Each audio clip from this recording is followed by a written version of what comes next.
So what's up mga chong? For this video, quick video lang to. Unbox lang natin to. Tapos yun, next video isasalpak na natin mga chong. So yun. Dito mga chong. Yan. Push. So mura lang to mga chong sa Shopee. Maglalagay tayo ng link dyan sa mga gustong bumili mga chong. So yan, unbox muna natin.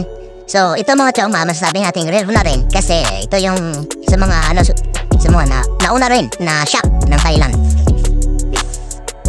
Yan, kita nyo naman, model, push, wave. Tapos yung size ng shop, 320mm, color black. So yan, unbox na natin. Yan. So bali, balot na yan mga chong.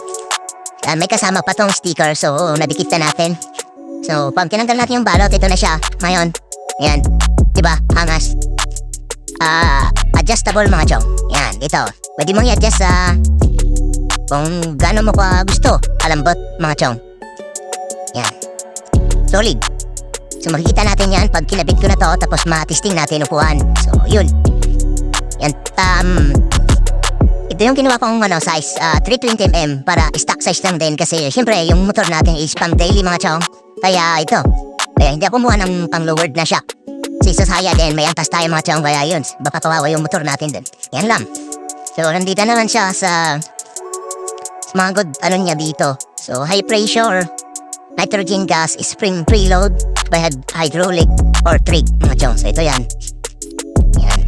Progressive spring compression adjustment. Yan. Yan. Angas mga chong. So madami pang madami pang mga kulay na available. So yan. Ito lang kinuha ko kasi black. So simpleng tignan. Tapos may konting red dito.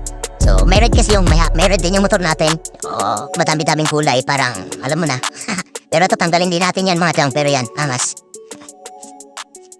Budget meal lang to mga chong. So yun mga chong.